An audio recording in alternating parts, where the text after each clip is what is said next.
as follows. A, on Thursday, 25th April 2024, the committee will meet with the Teacher Service Commission and the management of the Kenya National Union of Special Needs Education teachers on the statement sought by Senator Christo Asige MP regarding the registration of teachers with disabilities by KUSNET. On Tuesday, 30th April 2024, the committee will meet with the National Treasury on the statements regarding the payment of one-off honorarium to former councillors by the Senator Enoch Wambua MP, and the statement regarding the delayed payment of the Kenya Railways pensions by Senator Waruma Jones MP.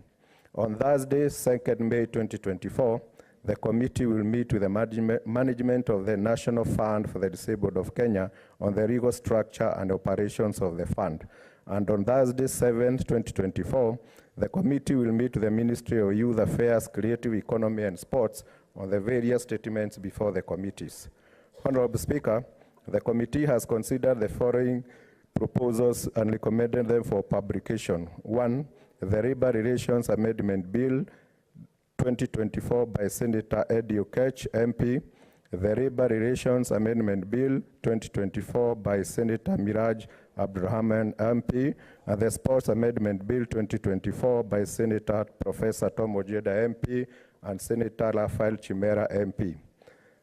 On bills, Honorable Speaker, during this reporting period, the committee considered the Gambling Control Bill, National Bills number 70 of 2023, and tabled reports on the bill. The committee also considered the Public Service Values and Principles Amendment Bill, National Assembly Bills number 46 of 2022, and tabled its report on the same. Honorable Speaker, the committee is scheduled to hold various stakeholder engagements with its stakeholders, including the Ministry of Public Service, Performance and Delivery Management, State Department of Gender, the State Department of Social Protection, and National Council of Persons with Disabilities on various issues at its mandate. Mr. Speaker, sir, in conclusion, I wish to thank your office and the office of the Clerk of the Senate for the continuous support accorded to the committee in undertaking its work. Lastly, I wish to thank the members of the committee for their commitment and diligence in and contributions during the committee's activities. I thank you, Honorable Speaker.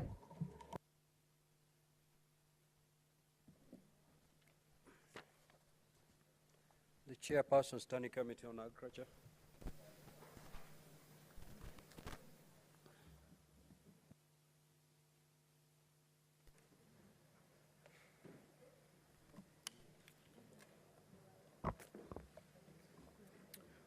Mr. Speaker, sir, I rise pursuant to Standing Order 56(1)B of the Senate Standing Orders to make a statement related to the activities of the Standing Committee on Agriculture, Livestock and Fisheries during the first part of land session, that is January to April 2024. Mr. Speaker, sir, the Senate Standing Committee on Agriculture, Livestock and Fisheries established under Standing Order 22-28(3), the Senate Standing Orders, and is mandated to consider all matters relating to agriculture, irrigation, livestock, fisheries development, and veterinary services. During the period under review, the committee held a total of 27 sittings, during which it considered 3 bills, 20 statements, 2 public petitions, and tabled 1 report. Honorable Speaker, during the period under review, the committee did not consider any legislative proposal bills. Honorable Speaker, during the period under review, the committee considered the following 2 bills.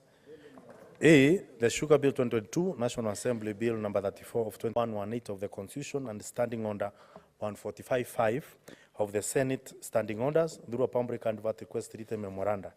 The committee received submissions from the Council of Governors, Nature Kenya, and the Royal Society of Kenya.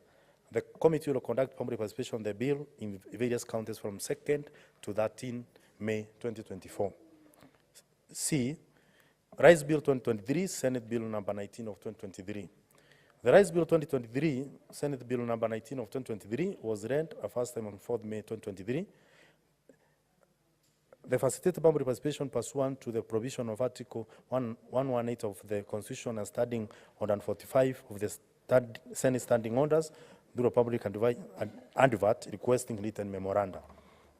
The committee will conduct public participation on the bill, erase growing counties, and thereafter table its report. Statements. Mr. Speaker, sir, during the period under review, 20 statements were sought from the committee. The committee has concluded 9 statements, having received responses, which were shared with the requesting senator who are satisfied with the responses. The statements are: A, statement on provision of agricultural extension service in Kisumu County by Senator Professor Tom Ojeda MP. B, statement on the state of coffee industry in Kisumu County by Senator Professor Tom Ojeda MP. C, statement on delaying payment to enumerators and village elders engaged in data correction for the farmers registration exercise in Nyandarua County by Senator John Medho MP.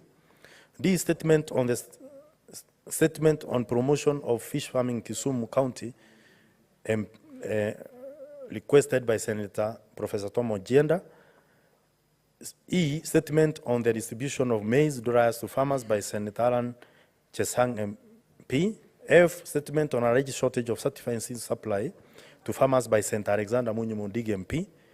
G, statement on the state of the livestock sector in Kenya by Senator Bas Sheikh MP. H, statement on subsidization of farm input by the government by Senator Alan Chesang MP. And I, statement on the shortage of sweet fertilizer and seed varieties for farmer in Bungoma County by Senator David Wakoli MP. Response shared with Senator, but yet to state if satisfied or not.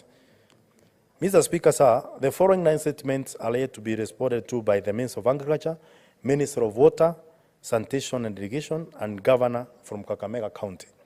A, statement on safeguarding the stability of the agriculture sector by Senator Julius Murgo MP. Statement on the Stone Government Irrigation Project in Embu County by Senator Alexander Munyumundigi. C, statement on the planned importation of sugar by Senator Edwin Sifuna MP.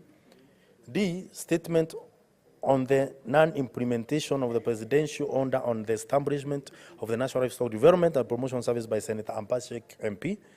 E, statement on the failure to compensate farmers in Embu County by Senator Alexander Munyumundigi MP. F, statement on distribution of subsidized fertilizer to farmers in the North Rift and other parts of the county by Senator Samson Cheragei MP. G, statement on the purchase of cereals by National Cereals Board and Produce Board from the farmers in Embu by County Senator Alexander Munyumundigi. H, statement on the distribution of fake fertilizer to farmers in Kakamega County and various parts of the county by Senator Dr. Bon Harwara MP. And I, statement on the completion of Isiolo Export Abattoir by Senator Fatuma Nduro, CBS MP. Mr. Speaker, sir, the following 2 statements have been exported and shared with the senators, but the senators are not satisfied. A, statement on the vaccine production and distribution at the Kenya Veterinary Production Institute by Senator Mohamed Chute MP. And B, statement on existence of artificial insemination AI goat center in Ahiti Ndomba in Kirinyaga County by Senator Mohamed Chute MP. The committee will hold a meeting with Kenya Veterinary Production Institute to conclude with and raise the question raised in the statement. Petitions. Mr. Speaker, sir, the committee considered 2 petitions. A, petition on the Ethics and Corruption Commission EAC Singraft investigation on the West Kano irrigation scheme, and B, petition on the catastrophic maize disease that farmers in Bomet County have endured for the last 12 years. On the petition regarding the Ethics and Anti-Corruption Commission EAC Singraft investigation on the West Kano irrigation scheme, the committee has met with the petitioner, Chairperson Ethics and Anti-Corruption Commission, the Governor Kisumu County, and the leadership of the West Kano Scheme Cooperative Society who had been adversely mentioned. The committee considered the submission from the Kenya National Trading Corporation, KNTC, and the National Irrigation Authority and resolved to invite the stakeholders involved to another meeting scheduled for 23rd April 2024. Mr. Speaker, sir, on the petition regarding the catastrophic maize disease that farmers in Bomet have endured for the last 12 years, the committee has met with the petitioner and will invite the stakeholders on 30th April 2024 and thereafter visit Bomet and Nandi counties. Stakeholders engagement. Mr. Speaker, sir, the committee attended a high-level parliamentary meeting on enhancing agri-food system transformation on 1st to 2nd February 2024 and the workshop on agriculture produces and other market-related levies on 22nd and 23rd March 2024. Inquiry. Mr. Speaker, sir, the committee is conducting an inquiry into the distribution of fake fertilizer in various parts of the county. The members of the committee watched an expo titled The Fertile Inception by the African Incessant. Following this, the committee resolved to visit depots in various counties and also met with the affected farmers from these counties. The committee thereafter met with the Cabinet Secretary, Minister of Agriculture and Livestock Development, National Cereals and Produce Board, Kenya National Trading Corporation, and Sirka Booster Innovate Manufacturer Limited. The committee will this Friday, that is tomorrow, April, meet with Kenya Bureau of Standards, Kel Chemicals, MEMS Distributor Limited, and all the companies supplying the fertilizer and the National Government Fertilizer Subsidy Program, and thereafter table its report. Mr. Speaker, in conclusion, I wish to thank your office and that of the clerk of the Senate for the continuous support according to the committee in undertaking its work. Lastly, I also wish to thank the members of the committee for their commitment and diligence in the contribution during the committee activity. Thank you very much. Thank you, Honorable Speaker. Signed by Senator James Kamau Morango, Chairperson Standing Committee on Agriculture, Livestock and Fisheries. Chairperson Standing Committee on Health. Vice Senator Mandago. I thought I saw Senator Mandago in the House. I'm here. Proceed, Senator. Honorable Speaker, statement relating to the activities of the Standing Committee of Health from 13 February 2024 to 28 March 2024, pursuant to Standing Order number 56(1)B of the Senate Standing Orders. Honorable Speaker, I rise pursuant to Standing Order number 56(1)B of the Senate Standing Orders to make a statement relating to the activities of the Standing Committee on Health during the Part 1 of the third session of the 13th Parliament. Honorable Speaker, the Standing Committee on Health is established under Standing Order 223 of the Senate Standing Orders and is mandated to consider all matters relating to the medical services, public health, and sanitation. During the period under review, the committee held 16 sittings, during which it considered 1 bill, 1 inquiry, undertook 1 county visit, and held 1 stakeholder engagement. On the bills, Honorable Speaker, during the period under review, the Cancer Prevention and Control Amendment number 2 Bill of the National Assembly Bills number 45 of 2022 was committed to the committee on Thursday, 28 March 2024. The committee awaits memoranda submissions for consideration and intends to lay its report thereafter.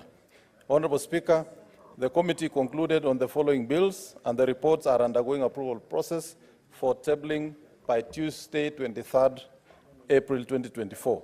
The Community Health Services Bill, Senate Bills number 4 of 2023, the Maternal, Newborn and Child Bill 2023, Senate Bills number 17 of 2023, and the E-Health Bill, Senate Bill number 32 of 2023. On petitions, Honorable Speaker, the committee has concluded its consideration of the petition by Kenyatta University medical students on the engagement and use of Kenyatta University Teaching and Referral and Research Hospital, KUTTRH, by medical students at Kenyatta University. A report on this has been compiled and is awaiting adoption by the committee. On the statements, Honorable Speaker, during the period under review, the committee considered and sought responses on the following 10 statements as follows. Statement by Senator Amida Kibwana, MP, on the circumstances that led to the amputation of baby Jennifer Mwasi's hand at Wesu Hospital in Taita Taveta County. Statement by Senator Amida Kibwana, MP, on the absence of data bank for unclaimed bodies in Kenya. Statement by Senator Joe Nyotu, MP, on the state of medical equipment supplied by Mecascope to level 5 hospitals across the country. Statement by Senator Fatuma Dulo, MP, on the operational state of the Isiolo County Referral Hospital morgue. Statement by Senator David Wakoli, MP, on the assessment of policy on the availability and supply of medical oxygen in Kenya. Statement by Senator Gloria Oropa, MP, on the inadequate bed capacity at Mbagathi and Mama Lucy hospitals in Nairobi City County. Statement by Senator Kadhuri Murungi, MP, on the delayed remittances of funds by the defunct National Hospital Insurance Fund to health facilities. Statement by Senator George Mbugua, MP, on the expected impact of trained and experienced nurses seeking jobs abroad on nursing services in hospitals countrywide. Statement by Senator Joseph Kamau Kiduku, MP, on the poor state of health care in Lamu County. and statement by Senator Miraj Abdulrahman, MP, on the healthcare provision to teenage and adolescent mothers in public healthcare facilities. The statements are pending consideration by the committee. Correspondences on the pending statements have been forwarded to the relevant stakeholders and are awaiting response. Honorable Speaker, on inquiries, during the period under review, the committee finalized its inquiry into alleged irregularities in the procurement of long-lasting insecticide nets at the Kenya Medical Supplies Authority, KEMSA. A report on this has been compiled and is waiting adoption by the committee. Honorable Speaker, further to the above, the committee has resolved to open inquiries into the following topical issues during this session. Inquiry into the access and provision of oxygen in emergency care facilities in the country. Inquiry into the circumstances that led to the amputation of baby Yasir Ridwan's fingers at Kerukoya County Referral Hospital. Inquiry into the death of Wakili Masharia JM at Muranga Level 4 Hospital. And inquiry into the pending bills and fraudulent claims at the National Hospital Insurance Fund. Inquiry into the exchequer funding for the delivery of community health services by non-state actors. Honorable Speaker, on stakeholder engagements and workshops, during the period under review, the committee, in collaboration with the Senate Liaison Office, held one stakeholder engagement with Westminster Foundation for Democracy, a United Kingdom public body dedicated to supporting democracy around the world and working with parliaments, political parties, and civil society groups to help make countries' political systems fairer, more inclusive, accountable, and transparent. In its quest to implement post-legislative scrutiny as monitoring and evaluation tool on health-related laws, not only on national laws, but also county laws, with particular focus on the Health Act 2017. Honorable Speaker, on county visits, ordinarily committees execute the bulk of their work in committee rooms within the presence of Parliament. However, occasions do arise when it is necessary to augment the evidence gathered within the presence with site visits. The site visits, apart from providing first-hand evidence, do avail the opportunity for intensive oversight and extended public participation. Accordingly, during the second session, the committee undertook inspection and familiarization visits to 7 counties, including Kisii, Nyamira, Bomet, West Pokot, Trans Nzoia, and Turkana County. Honorable Speaker, the reports of the said visits have been compiled and are awaiting adoption by the committee. The committee further commits to undertake additional visits of all the remaining counties during the 3rd and 4th sessions. Moreover, on Monday, 25th March 2024, the committee undertook an inspection and familiarization visit to Nairobi City County, arising from the statements sought by fellow honorable members and the general outcry of deplorable state of healthcare services in certain health facilities in Nairobi County. The committee intends to undertake another visit to Nairobi City County and thereafter will present its findings to the House. In conclusion, Honorable Speaker, I wish to thank your office for the support accorded to the committee in undertaking its work, the office of the clerk. I also wish to acknowledge the support of the honorable members of the committee and this House for the support. Thank you, Honorable Speaker. Statements pursuant to Standing Order 52, the Honorable Munyihaji Faki.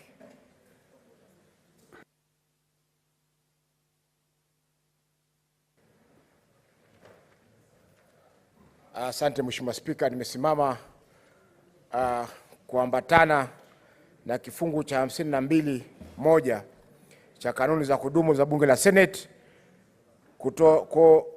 kutoa taarifa kuhusiana na hali ngumu ya kazi na unyanyasaji wa wafanyikazi wa Export Processing Zones, yani EPZ.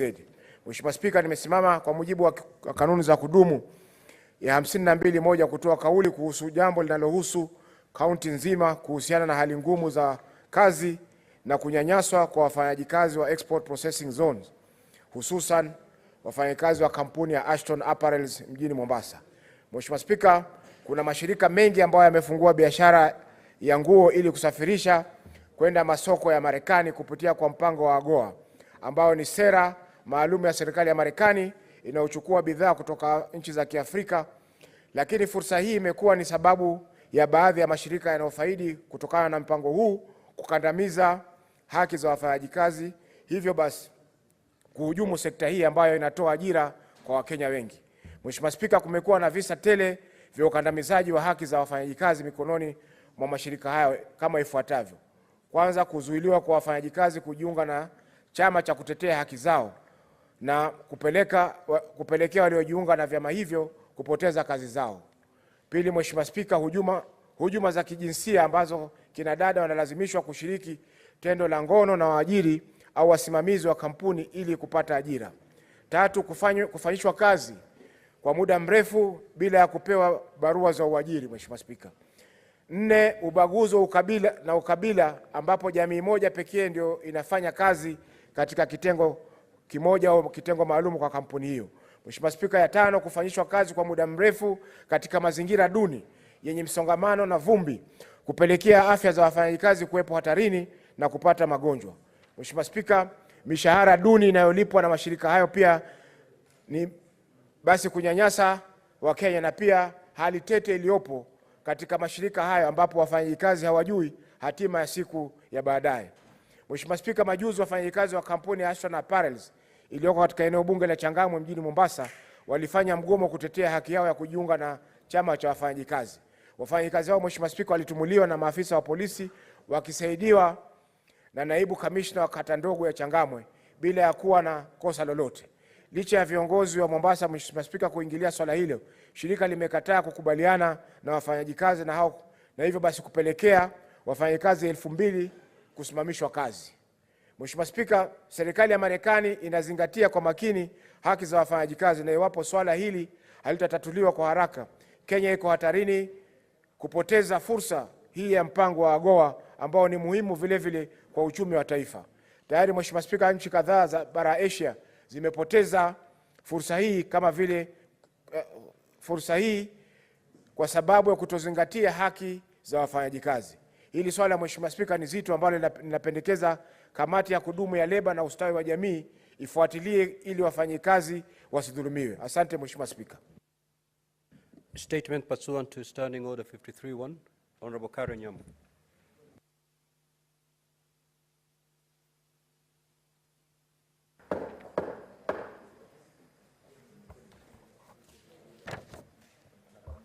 I rise pursuant to Standing Order 53-1 to seek a statement from the Standing Committee on Roads, Transportation and Housing regarding the traffic congestions in Nairobi City and its environs.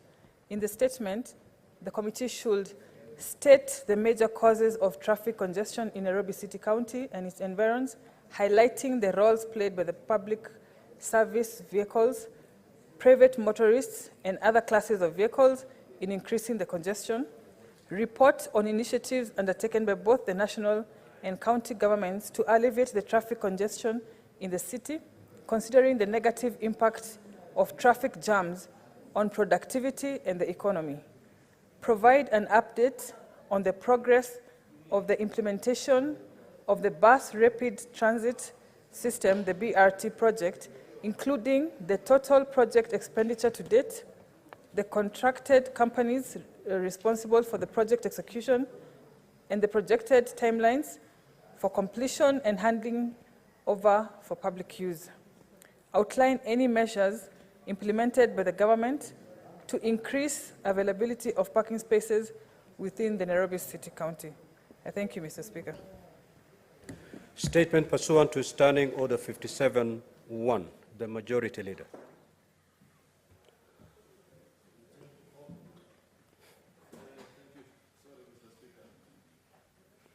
My apologies, Speaker. Mr. Speaker, sir, I rise pursuant to Standing Order number 57-1 to hereby present the business of the Senate for the week commencing 23rd of April 2024. Before I present this statement, allow me to use this opportunity to welcome colleague senators back from the short recess period. I believe that we have some time to meet our constituents, spend time with our families and friends, rejuvenated over both the Easter and Ramadan holidays, and are now ready to work for the people of Kenya. Mr. Speaker, sir, at the close of the first part of the third session, 36 bills were pending conclusion in the Senate. Over the last 2 days, 5 other bills were read a first time, and in addition to the one in the order paper today, 42 bills will be pending before the Senate. Out of these bills, 10 bills have been scheduled at order number 8 to 18 in today's order paper. From the foregoing, We have resumed regular sittings with our in-tray already full. Let us redouble our efforts collectively and individually, whether in the committee or in plenary, to ensure that the business before the Senate is dispensed with expeditiously. Mr. Speaker, sir, with respect to other businesses before the Senate, 15 motions are pending conclusion, while 24 petitions are pending before the respective standing committees. Additionally, 336 statements are pending before the respective standing committees, and I urge committees to responsible for the petitions to and statements to expeditiously conclude these matters. Mr. Speaker, sir, I can see the Deputy Minority Whip and the Majority Whip. I think he has stepped out, but he was here. I want to urge the officers of the whips to assist us next week, because this week we have not succeeded to carry out any delegation needing votes due to quorum hitches.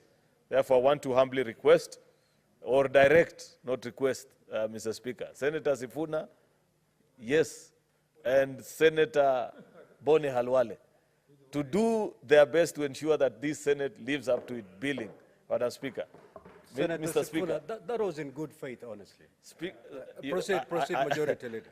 I don't want to make another positive comment on Senator Sifuna because I'm not sure whether he will understand or he will challenge me again, Mr. Speaker. At its meeting held on Tuesday, 16th April 2024, the Senate Business Committee approved the next set of questions to be scheduled in the order paper for Wednesday, 24th of April 2024. The summary of the questions at the Cabinet Secretary to appear as follows. Question number 25, the CS for Gender, Culture, Arts and Heritage by Senator James Murango on the establishment of public libraries in 47 counties. Question number 37, to the CS for Foreign Affairs by Senator Dr. Boni Halwale on the welfare of Kenyans working in the Gulf states. Question number 40, to the CS for Foreign Affairs by Senator Ojenda on the obligations of government of Kenya in the to Kenyans in the diaspora who faced arrest, detention, or deportation. In conclusion, Mr. Speaker, I take this opportunity to appreciate all honorable senators for the vigor and display at the start of the second part of the session and to encourage the same spirit throughout this part of the session. I thank you and do hereby lay the statement on the table of the Senate today, Thursday, the 18th of April, 2024. I thank you. Next order. Order number 8, the Land Amendment Bill, National Assembly Bills number 40 of 2022, first reading. A bill for an act of parliament to amend the Land Act, Cap 280.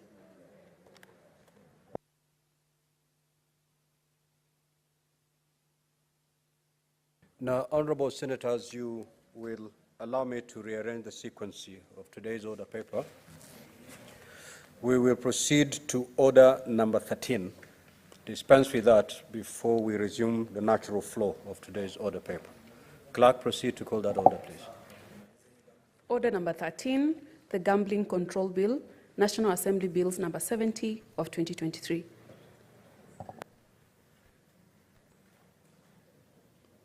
At the interruption of debate, Senator Danson Mungatana had the floor and he had a balance of 13 minutes. He's not in the House, so we will proceed. Senator Asige Crystal.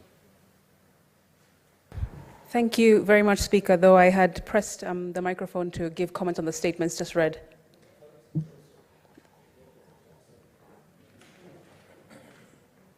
Senator Oroba.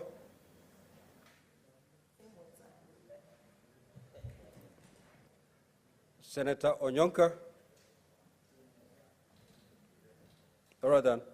I will call upon the mover to reply. Thank you, Mr. Speaker. I want to thank colleagues who took time to speak to this very important bill.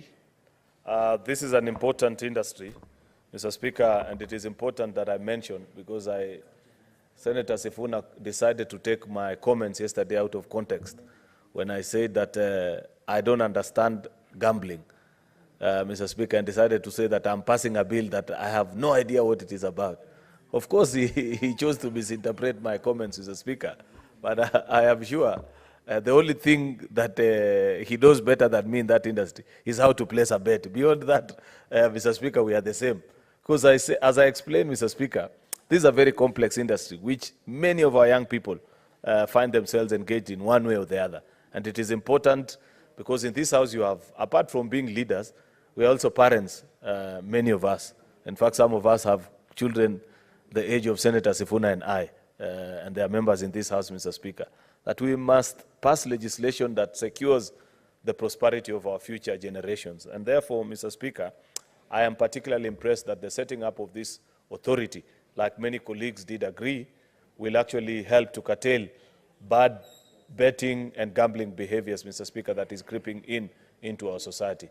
Mr. Speaker, sir, I am extremely glad also that many of the colleagues who spoke on this matter agreed that they shall actually be sponsoring amendments with regards to particularly two issues that are raised. One is on the fines for violations of various provisions of this bill, Mr. Speaker, which we all agree was too low, Mr. Speaker, to force compliance at 1 million shillings. Secondly, Mr. Speaker, was to conform the board to the tenets of devolution and ensure that the Council of Governors has better representation than what is presently in the bill. Therefore, Mr. Speaker, I want to take this opportunity to urge those colleagues who have promised to file these amendments to do so.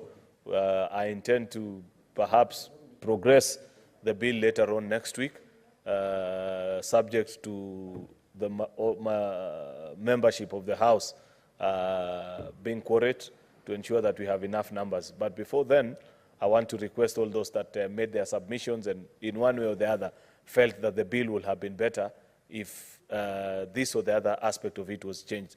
Therefore, Mr. Speaker, with those very many remarks, I beg to reply, Mr. Speaker, in accordance to Standing Order number 66.3, I beg to request that you defer the putting of the question until a later time. I thank you. Very well. The division on this particular bill is deferred to a later date. We will proceed with order number 14. Clerk, proceed to call that order, please. Order number 14, the County Government's Amendment Bill, Senate Bills number 25 of 2023. Second reading. Senator Chirange. Thank you, Mr. Speaker, sir. I rise to move the bill, the County Government's Amendment Bill 2023.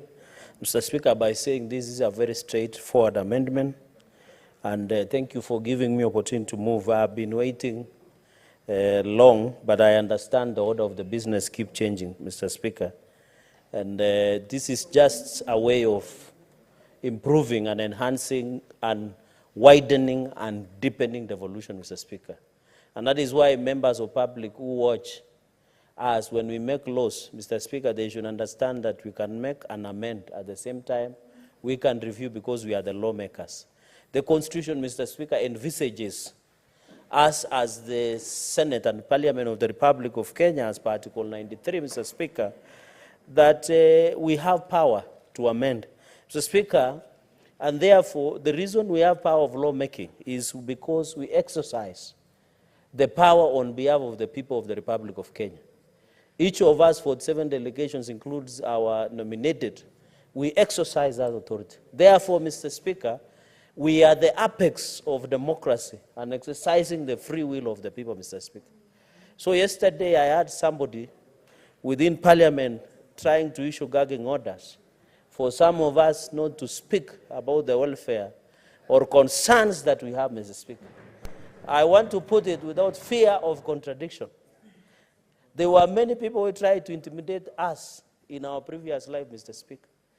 Some of us, Mr. Speaker, were arrested, persecuted, prosecuted. But I want to inform them the price of intimidation and blackmail is zero, Mr. Speaker. And therefore, there is no gagging orders, Mr. Speaker. If there is something wrong, if there is no water in the chamber, we have a right to ask questions about it, Mr. Speaker. You cannot or threaten any member of Parliament with being taken to powers and privileges, Mr. Speaker, for asking what rightfully belongs to them, Mr. Speaker. So I want to call upon, because all of us are brothers and sisters in this house, that if there are gagging orders from you or any other individual from the lower house, Mr. Speaker, then they should inform us in advance. We don't want, Mr. Speaker, to operate with the principle of monkey. Hear nothing, see nothing, and say nothing. Then why are we elected through a democratic process, Mr. Speaker?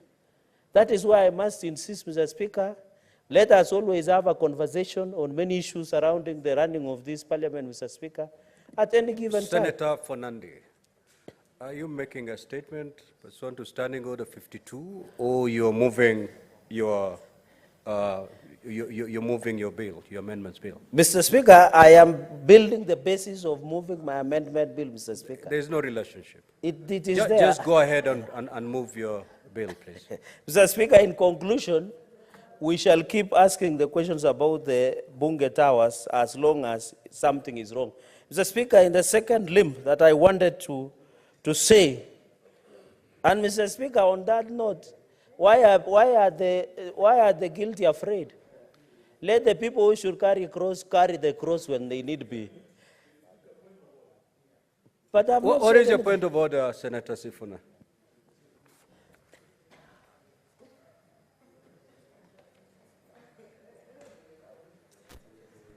Mr. Speaker, is the Senator Fernandi in order to impute ill motives on members of his House? And I would want him to clarify who are these guilty that are afraid when this discussion on members' welfare is being alleged. Mr. Speaker, I hope he's not referring to the chair, which would be something terrible to do. So please, can you clarify on who are these people who are afraid of discussions regarding the welfare of members? Senator Fernandi, can we proceed to lay bare the names of those who are guilty? Mr. Speaker. In the event that you cannot, you may proceed to withdraw that particular statement. Mr. Speaker, I didn't look for a time in my life here in the floor that Senator Sifuna would be defending you. But that one being said and done, Mr. Speaker, I didn't mean... one of those who are feeling guilty? Mr. Speaker, Mr. Speaker, it is just a euphemism, is it? A saying, Mr. Speaker, by saying there are people who are, they're afraid, are always, the guilty are always afraid. I didn't mention any name, even the answer can bear. But if it is misunderstood, I withdraw that statement, Mr. Speaker, and replace that people. Why, Mr. Speaker, why is Senator Sifuna smiling today? Mr. Speaker, and you know you have been told Uhuru Park cannot be used for political rallies. I hope he's aware. Mr. Speaker, Mr. Speaker, I am replacing by saying everyone within file and rank of running of parliament, including us, even at the level of committee, should be ready to answer questions. That's what I meant, Mr. Speaker. And we are asking these questions for welfare of ourselves, Mr. Speaker. So, Speaker, in moving this bill, I want to say our business, Mr. Speaker, our business is just to do the lawmaking. Mr. Speaker, let us do the lawmaking. Let us ensure that we give opportunity to members of parliament to do their job. In this amendment, we continue under the County Government's Amendment Bill 2023, Mr. Speaker. I know Senator of Kiambu had an impeachment procedure bill. But even as we wait, Mr. Speaker, for that bill to come, when you look at this amendment, basically, Mr. Speaker, is to ensure, is to increase the threshold for removal of a member of County Executive Committee. Mr. Speaker, I know you, being the Governor Emeritus of Kilifi County, Senator Mandaguf being of Androba, being governors, Mr. Speaker, you understand what it means to have stability and prediction in terms of your committee executive members. And we are just, Mr. Speaker, for understanding of members, we are just rationalizing with the national legislation, Mr. Speaker. Because when you say a third, if you have maybe 80 members, it means 10 of them can just sign and remove that member, Mr. Speaker. So we are trying to look and rationalize with the National Assembly, not with the national legislation. Because there is a threshold before you impeach or vote of no confidence against a cabinet secretary. So what we are doing, Mr. Speaker, is just to rationalize both so that it becomes easy, Mr. Speaker, especially so that we bring stability. By the way, Mr. Speaker, in as much as we do oversight against or for county governments and other independent institutions, Mr. Speaker, our goal is not to stifle the flourishing and expansion, Mr. Speaker, of some of the growth of devolution, Mr. Speaker. We want stability, we want predictability, so that when we do oversight, Mr. Speaker, we can therefore do oversight. And this one does not mean that the MCAs will always have power to summon CCM to appear before them. Even chief officers, Mr. Speaker, even director of various departments within the county government structure, Mr. Speaker. So what we are just doing is putting a game that has rules, Mr. Speaker. We are putting a stopgap so that it is not open to abuse, Mr. Speaker. You can imagine if it was a third to give a vote of no confidence against a cabinet secretary, Mr. Speaker, against 365 members of National Assembly. So if you are to do 365 and you choose is it 365? I think it's 365. You have to do a third of 365. How many CSs have gone home? And therefore, we want just to realize, I don't know, are there CSs who are supposed to go home? I don't know. But I'm just saying, Mr. Speaker, it will be an abuse. And when you look at the amendment of section 40, Mr. Speaker, is in essence trying in removal of a member of executive, county governments number 17 of 2012. It talks about removal of member of a county executive. Of course, the grounds has been laid, Mr. Speaker. Then section 42 says a member of county assembly supported by at least 1/3 of all members of county assembly may propose a motion requiring the governor to dismiss as county executive member, committee member on any of the grounds set up in subsection 1.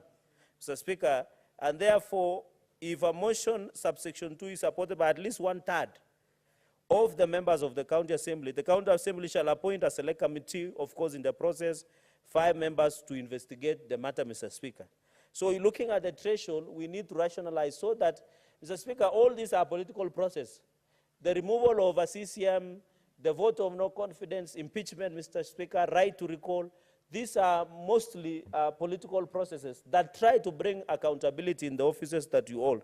Because, Mr. Speaker, when you swear an oath before in Parliament or any other place, Mr. Speaker, you are told to protect the rule of law. So how do we ensure that, and you know, Mr. Speaker, in another limb, this is a way of checks and balances. Because how do you checks and balance? One of the ways is to remove somebody who is incompetent in office. Sometimes is to reprimand, sometimes is to recall, sometimes is to show cause, sometimes is to interdict. And some of those aspects that are being given, Mr. Speaker. And I want to thank the Committee of Devolution led by my brother, senior brother, chairperson of Devolution, Mohammed Abbas, for doing a good job, Mr. Speaker, especially on this amendment. And therefore, we are proposing, Mr. Speaker, to delete 1/3 appearing afterwards and replace at least the words majority.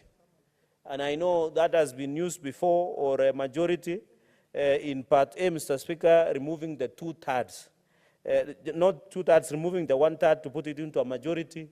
So if you are members of County Assembly, Nairobi County Assembly, Mr. Speaker, they are around, I think, 80. Mr. Speaker, and I am told there is a viral video, Mr. Speaker, of the Speaker of Nairobi County Assembly hugging forcefully or trying to hug forcefully a member of Parliament or member of MCA. And Mr. Speaker, it has caused consternation across the nation. So we want to also advise MCAs not to be forcing people or hugging people forcefully because it can cause a lot of consternation, Mr. Speaker. And I know people like Senator Orwoba were up in arms in social media over that issue. So, Speaker, that is, so the issue that we want to ensure is the majority. So if members of County Assembly in Nairobi, let's say they are 80, for example, majority of them will be around 50 to 60 MCAs to sign that removal process, Mr. Speaker. And therefore, it ensures stability of your cabinet, Mr. Speaker. Because most of the MCAs fear the governor, but they don't fear CCM, CEOs, or Director of Finance, Mr. Speaker. So they will let her go for low-hanging fruits in quotes by looking for your CCM. And by them, Mr. Speaker, they can end up undermining and frustrating your development agenda as the governor of that region or that county, Mr. Speaker. On Part B is deleting the words at least 1/3 and substituting with majority, Mr. Speaker.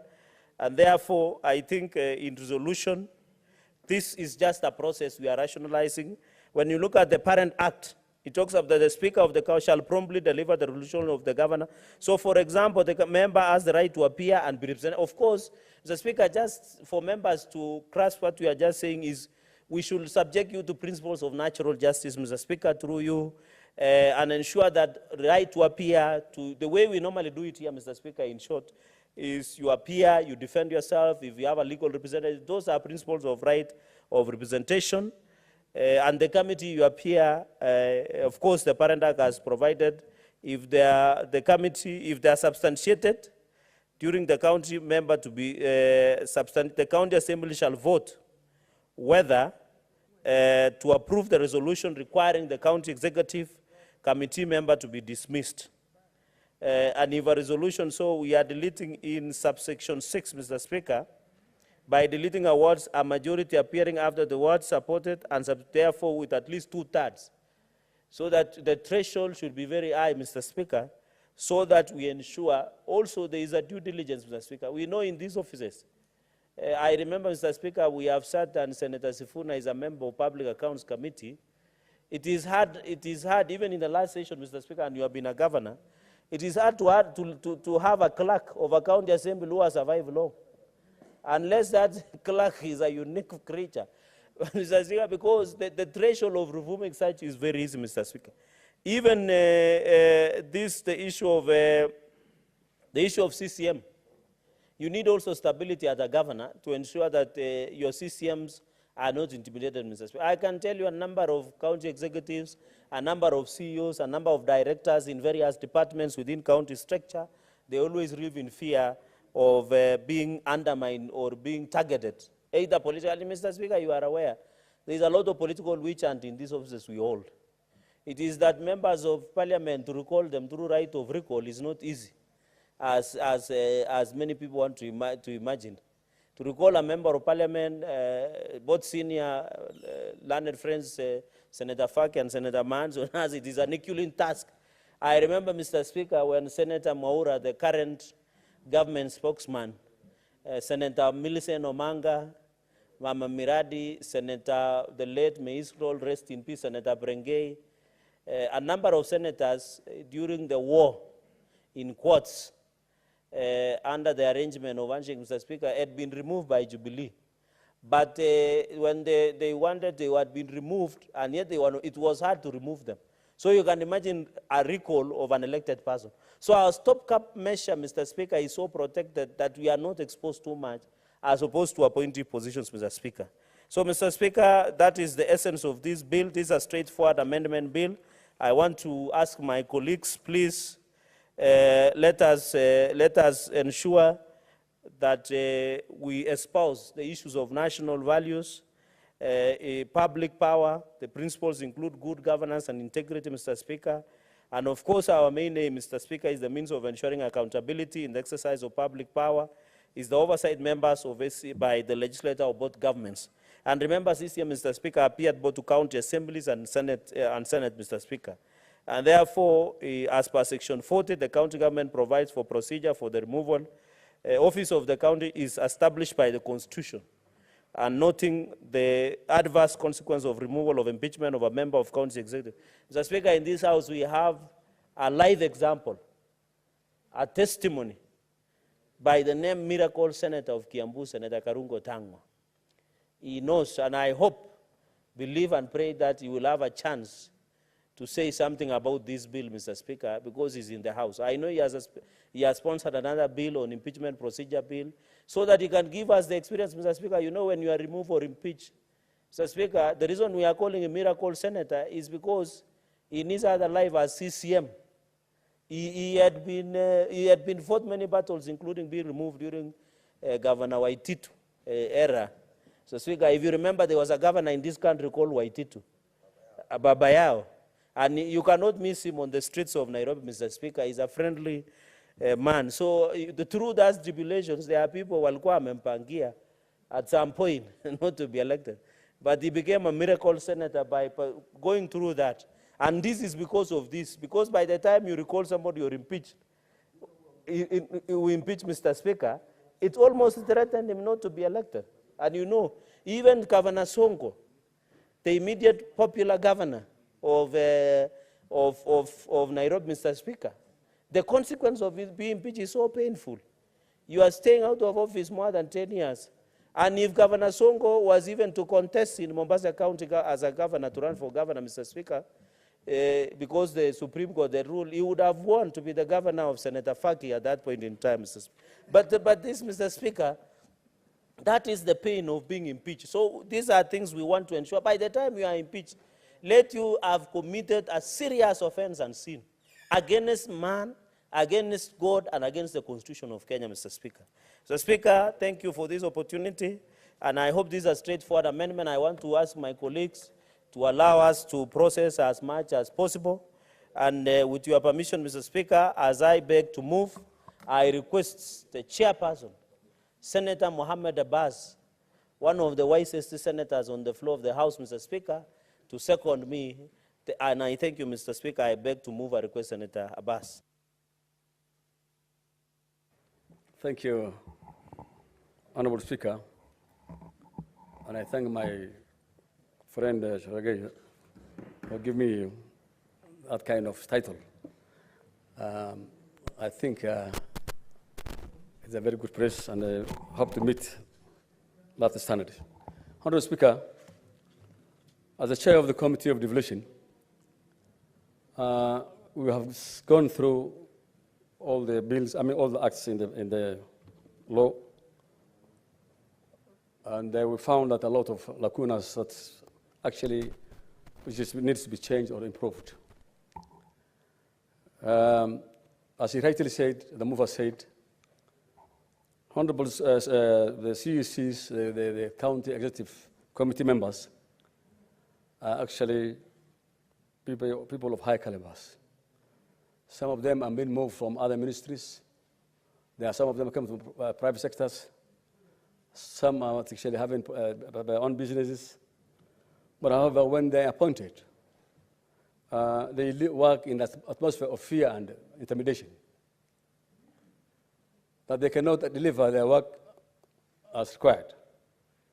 Whatever qualification they may have, they are at the mercy of the politicians, especially the MCAs and the governor, who is the appointed authority. The threshold of a third is actually, we felt that does not give somebody security to work comfortably in this environment area, the way he works. And therefore, as you're aware, this equally happens, the deputy governors have also equally have the problem. Today, as I talk to this House, we have 21 cases where deputy governors are actually being threatened to be moved. And many speakers are actually under threat. Clerks equally the same. So I think if you continue the same trend, then devolution will not work properly. Then people work, will continue being intimidated. This kind of business of trying to impeach people also encourages corruption, and that's where you are seeing we are losing a lot of money in the counties. So therefore, we felt that as a committee, we need to change some of these laws so at least we can have a secure job security for all the members who are working under the county. The governor now has 2/3 threshold. So for the CECs, as the highest executive next to the governors and the deputy governor, also need to have security for their work. And therefore, Honourable Speaker, for those few remarks, this House has to safeguard what is going on in what do you call it, the devolution actually has to be safeguarded. The staff have to be saved from interventions so that at least they can be able to deliver. And with those few remarks, I beg to second. Honourable Senators, I now propose the question that the County Government's Amendment Bill, Senate Bills number 25 of 2023, be now read a second time. The Honourable Senator Manzo. Thank you, Mr. Speaker. Mr. Speaker, I want to congratulate Senator Chiranke, the senator, for a great count for Harvey, first of all, come up with this thought, and for Harvey drafted the bill very well, very professional. Mr. Speaker, if you look at the other, you know, the other thresholds, in all other laws affecting any other member is 2/3. If it is a removal of the president, if there's removal of speaker, if there's removal of a minister, it's 2/3. But when it comes to the CEC, then it is 1/3. It means even an opposition party in the county can remove a CEC they don't like. It means the majority party in the county can do away with a CEC on just one sitting. And therefore, there's a need to balance or equalize. And even the standard world over is 2/3. And therefore, this really is in line with the world practice and gives protection to any person who gets appointed to a position and then witch hunt finds them out of that. And an impeachment, Mr. Speaker, is a political process. The moment politics change, it becomes very easy to impeach officers or force them out of office while they had been guaranteed of a job or be able to earn a living. Mr. Speaker, when it also comes to the other procedures, like when you want to raise signatures to remove a member of parliament, the law is not clear what will happen to a senator. And unfortunately, currently, we don't have IBC. IBC then will process that. But still, the threshold is high. It is not as low as a third, Mr. Speaker. And therefore, this is a law which we should pass even without an amendment. It is very well drafted, and it is good for the nation so that we can safeguard the rights of other people and especially employment rights and safeguard them against political witch hunt. Mr. Speaker, I support. Senator Aaron Cheriot.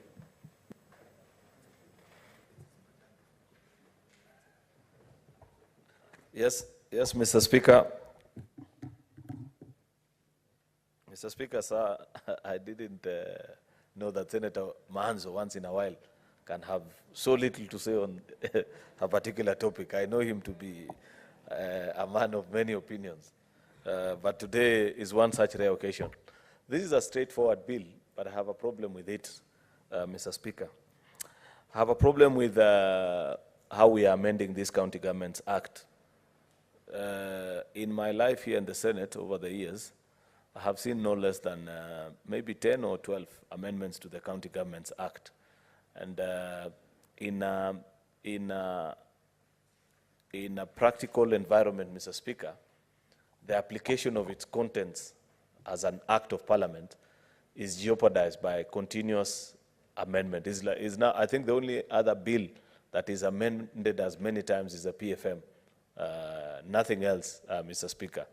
I wish Senator Cherargei, and this is in order, I agree, if you make the threshold too low, yet the consequences are too severe, then we are not delivering justice. Senator Karugo Dhangwa nearly missed an opportunity to serve the people of Kiambu as their senator on account of just an impeachment. And I don't know what he had done. I don't know whether he was guilty or otherwise. But knowing him as a person, I know chances are must have been politics at play. But if that decision had been left to stand, then he would never have seen the four walls of Parliament. An impeachment process is not an easy thing. Mr. Speaker, unfortunately, those to whom that power is given don't treat it with the seriousness it deserves. An impeachment process, the same way it is done in this House, and I have seen more than 10 impeachments in this House, Mr. Speaker. It is just the things you do here as senators is what our MCAs do also. And I know members know what I mean when I say the things you do. Now imagine a situation where just the only thing that saves the day here is that you need at least half the members of this House for an impeachment process to go through. The threshold was extremely low in this particular instance. And therefore, I want to agree with the thinking to raise the threshold so that the threshold is a bit higher, And on flimsy grounds, somebody cannot just be removed as a CEC so that people are able to take their duties. You can imagine, Mr. Speaker, with the diversity of our counties, if a member of a county executive committee, for example, was to fall out with MCAs, say, from a particular sub-county, on account of a decision that has been taken in the greater interest of the entire county, Mr. Speaker, you know what will happen is that that particular CEC, simply on the account of petty little politics, can lose their job, and yet you know up to now, we don't have sufficient jurisprudence on what happens when somebody is impeached. In fact, this afternoon I met Governor Sonko, one of the victims of an impeachment process of this House, where it was clearly demonstrated to us on this House that threshold was not achieved at the County Assembly of Nairobi. Yet, like I have explained earlier, there are many things that happen in an impeachment exercise. Senator Makueni knows this because he appeared here as advocate for Governor Sonko in that impeachment hearing. He knows what happened. And I'm not sure how Senator Wambua voted in that one, Mr. Speaker. But you know, Mr. Speaker, impeachments have become political processes, yet they have very serious legal and constitutional consequences. So we cannot afford to just allow that anybody, even this one of Senate, I want to still suggest that we need to exercise our mind better. The only unfortunate thing is that it is a constitutional threshold because it doesn't matter the process. What matters at the end is when they eventually call Godfrey Osoti, Senator for Vihiga, then you rise and say, I vote yes or no. At the end of the day, there's no, it doesn't matter the process that it has gone through. Eventually, or you abstain, like many people, there are people who used to abstain here, Mr. Speaker, because of many other reasons. Therefore, Mr. Speaker, I like the fact that we are raising the threshold so that, you know, two-thirds, by the time two-thirds of the assembly is agreeing and concurring that something is wrong with you, then definitely something is a matter. But a third was too low a threshold. Therefore, Mr. Speaker, I want to urge colleagues that we support this bill. I think it's a good thought, but like I have expressed concern, and I don't know if Senator Abbas is in the House. Yes, he is in the House. Senator Abbas, as our chair for Devolution Committee, there is something you must do for us. These piecemeal amendments of the County Governments Act are not good. Why do I say they are not good? Because you can imagine, after the passage and assent of this bill in both houses of parliament and it's assented to, you publish a new County Governments Act. I know there are others, I think even on the order paper or slightly later, draft legislative proposals to amend further the County Governments Act. I think it is better if Senator Abbas's Committee on Devolution can go through the entire breadth of that law. And with the experience now that this House has, where we have senators who are former governors, we have governors who are former senators, we have senators who have been MCAs and speakers, this House is not lacking in terms of the experience that is needed to understand the instruments and the operations of devolution in this country at this particular moment, so that you have a more comprehensive cleanup of that particular law. Remember, when that law was being drafted, nobody had practiced devolution in Kenya. But 12 years down the line, Mr. Speaker, we have learned. We know what can work, what can't work. You know, I personally, even as a majority leader, I have bills that are amending the County Governments Act, establishing the various leadership offices in our assemblies. This is part to the work that we did at the NADCO, Mr. Speaker. I wouldn't mind donating that contribution and that legislation to Senator Abbas's committee if they promise to be diligent and conclude on that exercise.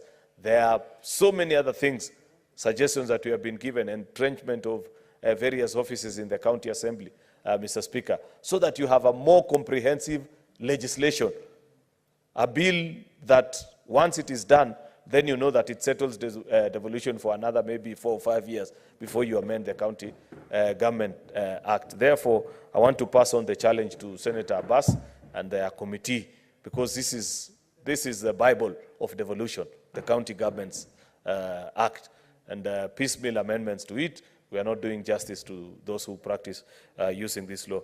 Otherwise, Mr. Speaker, I want to appreciate the industry of Senator Cherargei in proposal of various legislations before the House. I don't agree with him on many other things, especially what he's trying to do with Bunge Towers.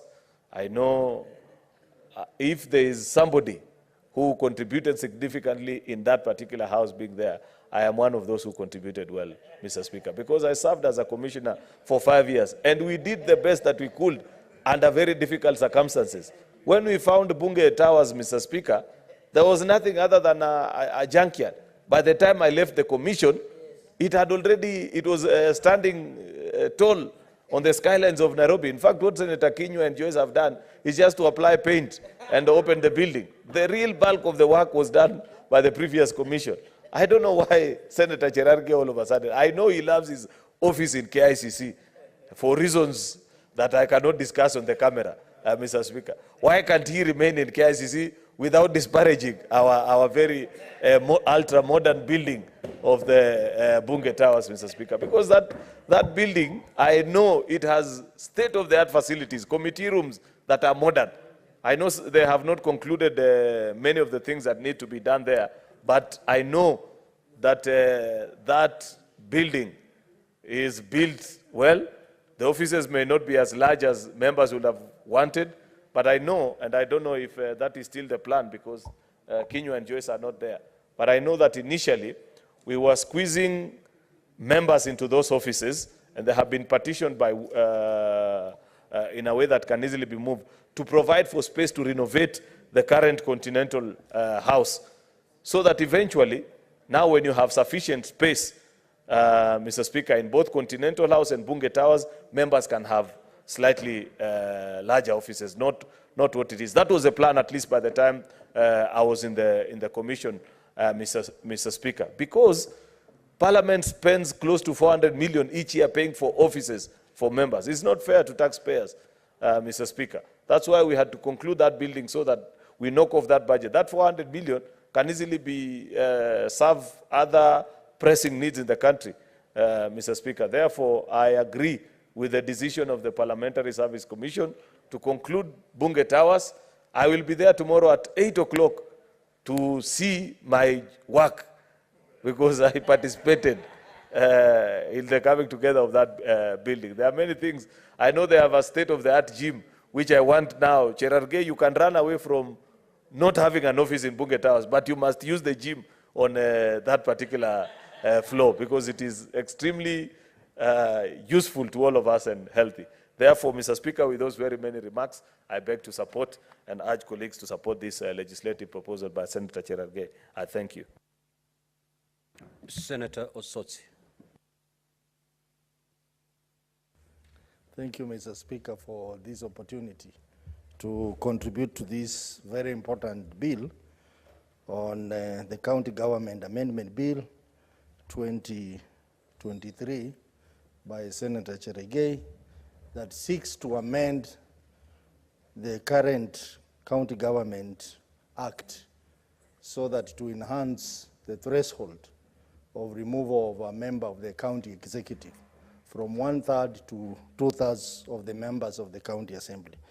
Mr. Speaker, just like my colleagues have said, this is a very straightforward bill, and this is long overdue.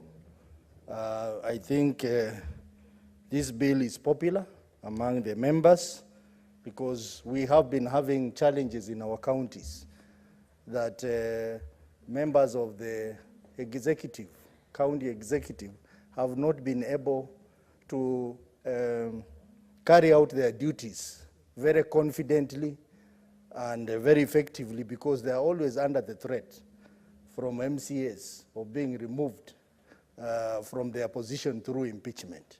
So with the enhancement of the threshold, I think that will help them to focus on their job and deliver to the people in those counties.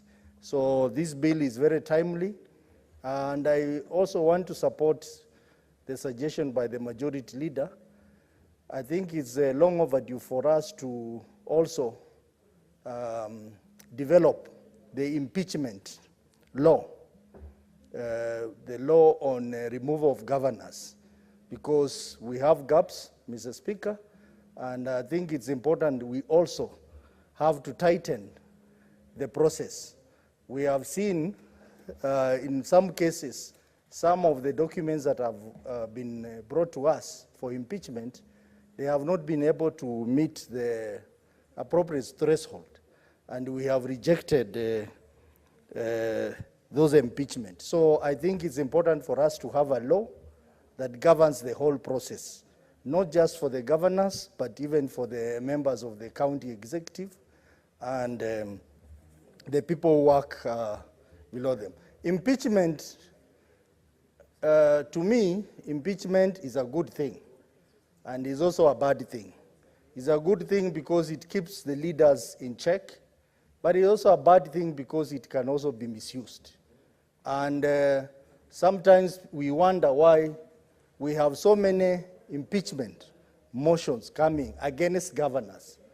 But for the last, since devolution started, Mr. Speaker, we have not had any single cabinet secretary who has been removed from office via impeachment.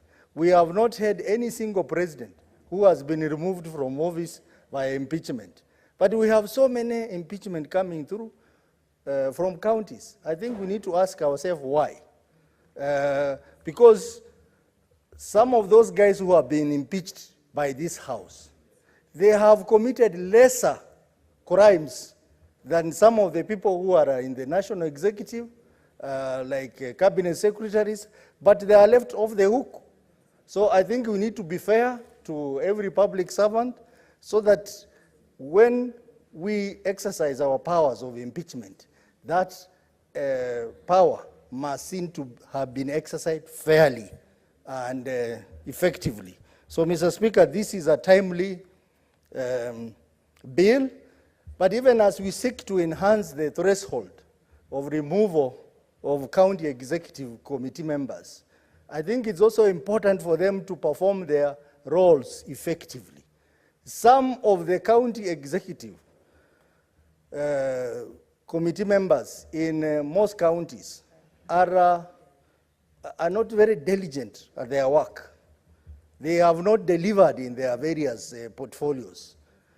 So we cannot continue sustaining such people, and we make it difficult for MCAs to remove them.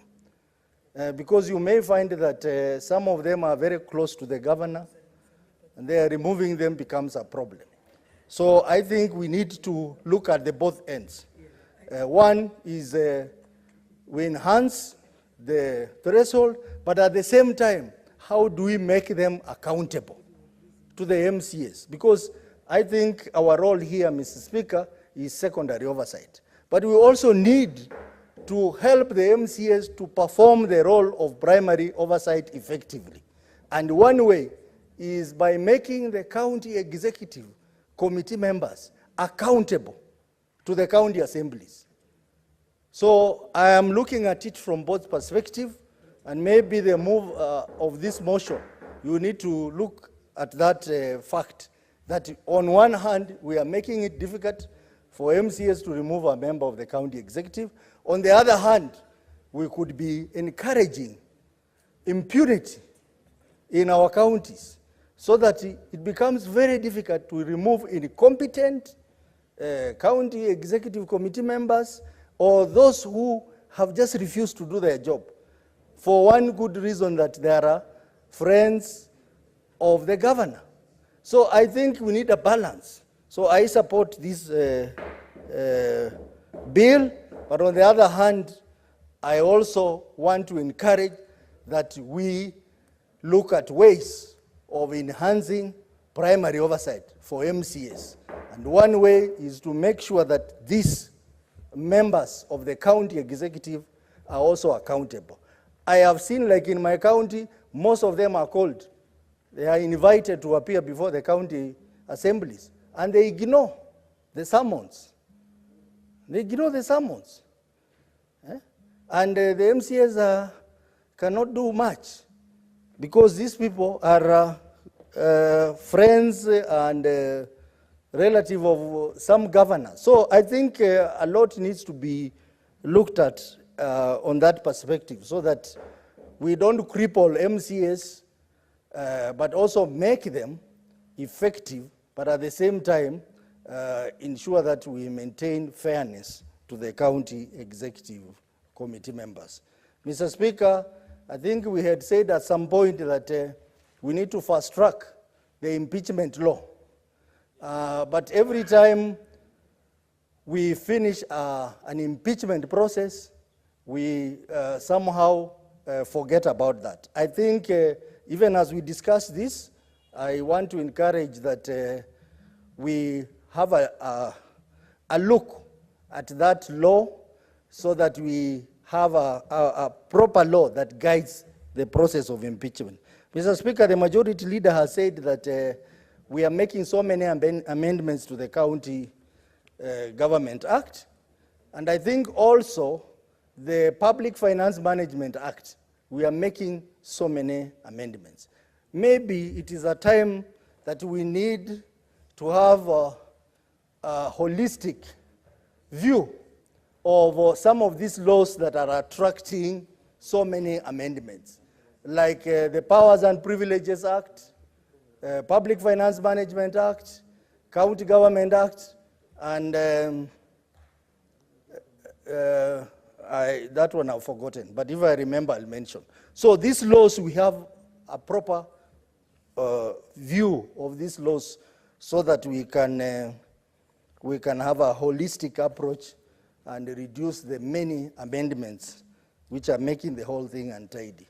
Mr. Speaker, on the building, now that the majority leader has talked about it, Mr. Speaker, whereas I want to agree with those members who are saying, I think it is important to question why that project has taken long.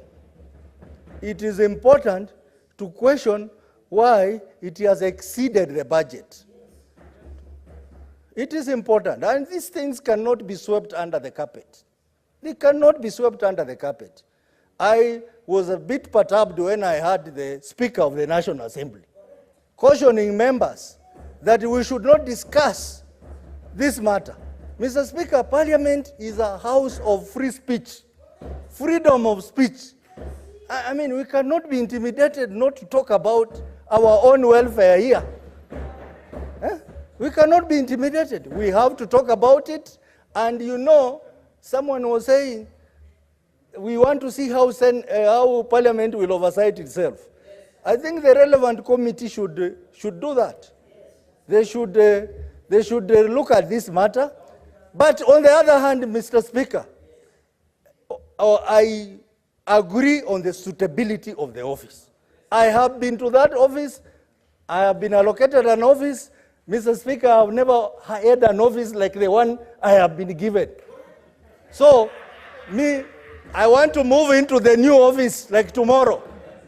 But at the same time, I'm questioning the other concerns that are being raised by the members and the general public on the length of time and the cost of the project. Mr. Speaker, I support this bill. Senator Orwoba Magoma Gloria. Thank you, Mr. Speaker. I had requested formally that I'm referred to as Senator Gloria Orwoba. I don't know whether they forgot to remove that name there in the middle. The one that I don't want, that one. Thank you, Mr. Speaker. I rise to support this bill by Senator Cherargei. Mr. Speaker, I have the privilege of coming from the corporate background. I have worked in various industries, in the field of architecture, construction, in the field of production, the creative industry. And one thing that is usually clear from the corporate world is that institutional memory is a key thing that is valued. So when I look at how some of these county governments are being run, you know, with a high turnover of staff members, it is really something that we have to legislate. And I'm happy that Senator Cherargei has brought this bill. Mr. Speaker, you know that a county executive member is a very senior position and has very high responsibility. These are the guys who are tasked with the duty of preparing county policies, budgeting, the budget planning, implementation of all the bylaws that are passed in the county assembly, and they are also there to give reports of the operations and the ongoings of the county government. When you look at this kind of responsibility, this is definitely a role that should be protected and should not be taken as a casual laborer. And hence, moving the threshold from 1/3 to 2/3 is not only something that we should do with the County Government Act. This is something that needs to be looked at, because if you look at how we are impeaching our cabinet secretaries, Mr. Speaker, the threshold for the cabinet secretary is 1/4. So therefore, that is also something that needs to be amended, because at the end of the day, it is not about whether 10 people or a handful of people do not like an individual. It is about how we are going to sustain the operations of that county government, Mr. Speaker. If you look at some of the advantages of retaining staff members, and this is now from my experience from the corporate world, you will see that it reduces lost knowledge, Mr. Speaker. It takes a long time for a new employee to come in, build relations so that they can be able to collaborate with stakeholders, and just about the time when they are ready to effectively implement their tasks, then you call for transfers and you call for impeaching of the CECs. Mr. Speaker, that actually has been a big hindrance in devolution. I'm not sure whether this Senate is aware that after we impeached the deputy governor of Kisii County, a county where I come from, it has been such a headache, and a political headache that is, but as well as a continuity headache, because the governor has proposed a name, the governor wants to move on with ensuring that